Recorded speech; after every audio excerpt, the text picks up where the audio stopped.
got the joy, joy, joy, joy down in my heart. Recently, I had some friends experience the death of a loved one. And I spoke with one of them about it the other day. And he looked at me and he asked me, what do you say in a situation like this? And I'm so happy. Our church, just this summer, we experienced a 14-week span of at least one death a week. And people would ask me, how does your church cope with such a large loss to its body?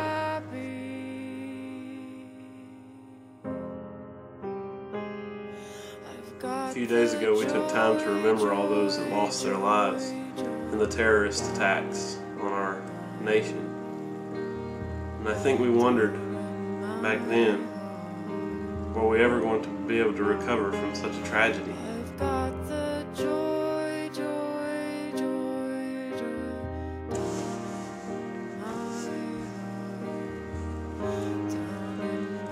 I feel like I've dealt with death my whole life. First death that I ever recall, that I can really remember in my mind, was my grandmother. It's my mother's mother. And I was so young when she passed away, and I didn't understand why she was gone.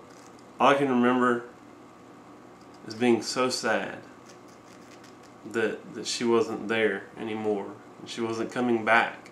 I experienced death unfolding over a period of time, a long period of time, with my other grandmother.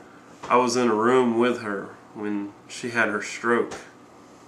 I saw her go to a nursing home and lay in the bed and unable to communicate. I remember that call on that morning that my brother and I were going to go see her, and my dad calling and saying it was too late. I've experienced tragic death. Two instances that stick out in my mind. Both came in high school. First, at the high school I used to attend in South Georgia.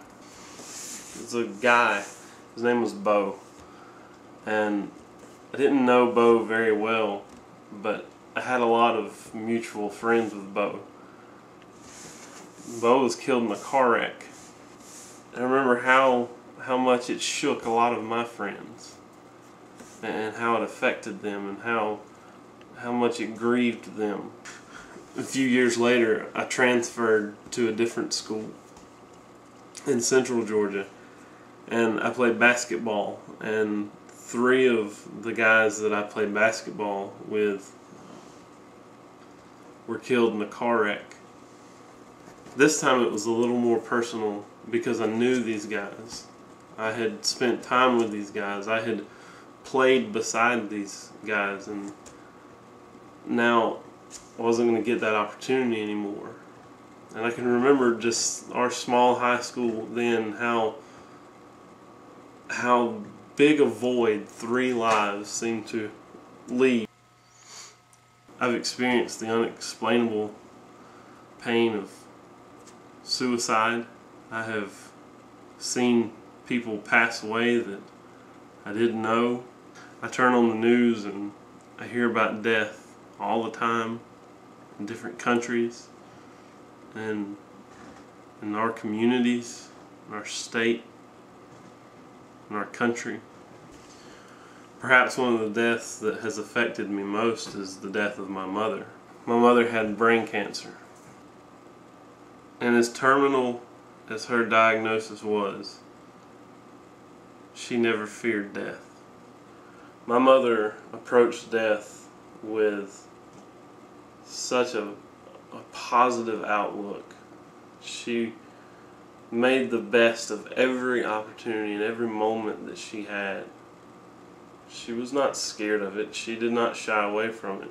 She knew it was coming. But at the same time, she wanted to stay here. She wanted to be with her family and share. She wanted to share in our lives and be a part of who we are. Mom fought as hard as anyone I've ever met, but her body was too weak, and death eventually took her too. I can tell you from experience, the pain of death is real. The hurt is deep. We're never completely ready to experience death. It takes away what we feel is ours, and it leaves us cold and wanting. The more we experience death, though, I think, the more we begin to realize a few things. We realize that this life we hold so dear is a gift. It's a blessing. A blessing that's temporary. James 4:14 says this: "What is your life? For you are a mist that appears for a little time and then vanishes." Psalm 144 verse 4 says, "Man is like a breath. His days are like a passing shadow." When we begin to realize how temporary this life is, when we begin to realize that this life is much too short to worry over petty, insignificant things, it's too brief to stay angry forever, it's too important not to enjoy it, and it's too wonderful to waste it. So what do you say in situations like this? How do you respond to the inevitability of death? Psalm 90. So teach us to number our days, that we may get a heart of wisdom. Return, O Lord. How long? Have pity on your servants. Satisfy us in the morning with your steadfast love, that we may rejoice and be glad all of our